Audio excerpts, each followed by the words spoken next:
episode 1 of Table Talk. We're going to be talking about puppy and kitty meals. My name is Carol Ann. My name is Bree. And so we're going to talk about puppy and kitty meals today. So they are large-scale commercial breeding facilities that prioritize profit over the well-being of animals. They have widely been criticized for their inhumane practices and lack of proper care for the animals that they breed. Here's a detailed outline of these issues. So, puppy mills originally became widespread in the United States after World War II. Farmers began breeding dogs for extra income. The pet industry's growth led to an increase in the mills, and this led to major overcrowding in all areas, including rescues and shelters. And today there's an estimated 10,000 puppy mills still operating in the United States, many of which are unregulated and unlicensed. Wow, that's a lot. So the animals are kept in small, cramped cages with little room to move, leading to physical and mental health issues between each of these precious animals.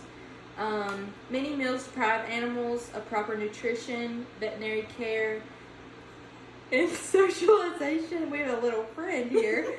Socialization, often leading them into unsanitary conditions.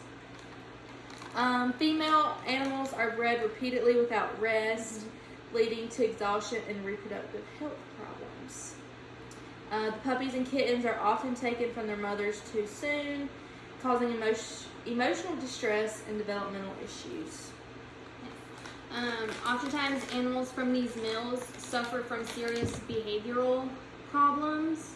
That includes aggression, anxiety, fear, due to lack of socialization, and often ends up leading to them being unwanted by many of their owners.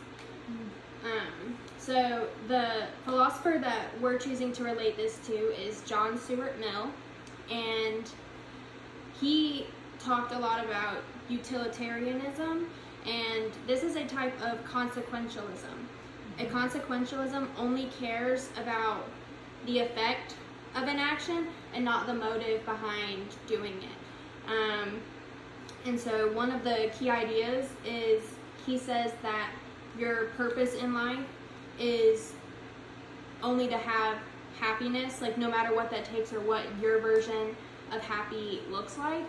And this leads to the greatest happiness principle, and it's an action is determined to be right or wrong based on the amount of happiness or pleasure that it might bring to someone. Now, pleasure doesn't really think what most people would assume in this scenario. It has two types, like physical, which would be things like sleep, food, drinking water, all of that. But then there's also intellectual, like learning, reading books, doing puzzles, things like that. And there's sort of two types of utilitarians. Mill, he's an act utilitarian, which they determine what is morally right just by how much happiness it brings and nothing else. All they want to do is to just maximize happiness.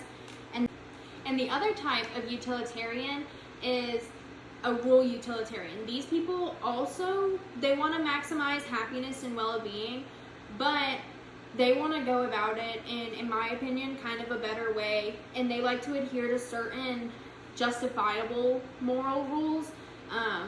So like if you think about it, like you can't go and kill a bunch of people just because it'll maximize your happiness, you know? I have a question. What do you think Mill would have thought of puppy and kitty mills? I think you would have thought that more animals were unhappy than humans that were happy.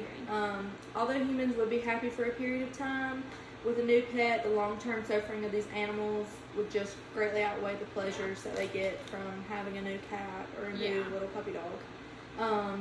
Mill can lead to the puppy mills and kitty mills can lead to overpopulation, euthanasia of unwanted animals, or strain on shelters in the area with more overcrowding. Like some shelters, they have like little posters. I noticed that if these animals aren't adopted by a certain point, then they're euthanized, which is not really fair. Yeah. And we have the Animal Rescue Foundation in Milledgeville, and I volunteered there last year. and I saw that, honestly, because they have, you know, a puppy area and a kitty area, and the cat room was just like overflowing with animals, and I knew it was hard for them to keep up with them. And I definitely think that eliminating this like mass production of animals would certainly help with that.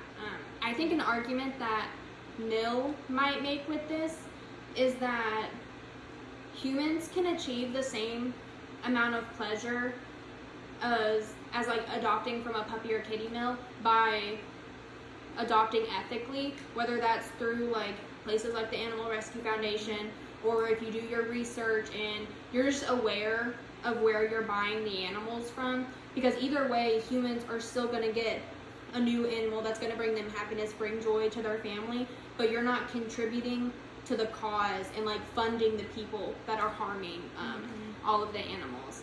And I don't know if you agree with this. I was thinking about it, and I think even if it was a rural utilitarian, I definitely still feel like they would be really against it, especially they would be against it because they like to follow along the rules and like what's morally justifiable. And I think the suffering of all of these animals definitely wouldn't be morally justifiable.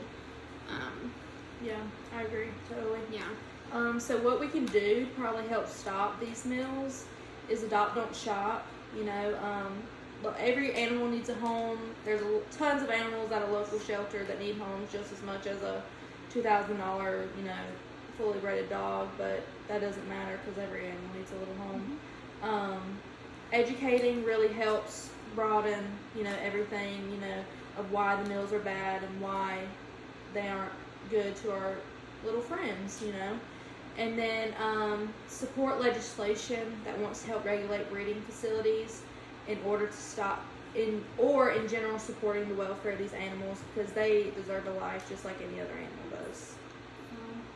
Be like John Stuart Mill and Yeah. don't support puppy and kitty mills. Thanks for watching. See you next week.